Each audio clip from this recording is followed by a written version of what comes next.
कठिनाइयों का भी स्वागत करें। हम व्यर्थ ही दुखों में रोते हैं, अपने भाग या ईश्वर को कोसते हैं। दुख तो प्रकृति माता की वह प्रक्रिया है, ईश्वर का वह वरदान है जिससे हम सचेष्ट होते हैं, जागरूक होते हैं, जीवन की शक्तियों को उपयोग में लाते हैं और इससे हमारे सुखद और उज्जवल भविष्य का निर्माण होता है।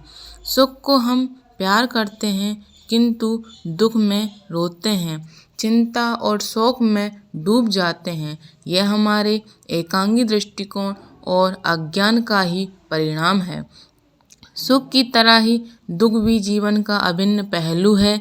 यदि दुख न रहे तो हम सुख से ऊब जाएंगे, सुख के मादक नशे में एक दूसरे का नाश कर लेंगे। इतना ही नहीं, हम सुख का मूल ही नहीं समझ सकेंगे। रात्रि के अस्तित्व में ही दिन का जीवन है। रात्रि ना हो तो दिन महत्वहीन हो जाएगा। ठीक उसी तरह जिस तरह रात और दिन एक ही काल के दो पहलू हैं, उसी तरह सुख और दुख भी हमारे जीवन के दो पहलू हैं।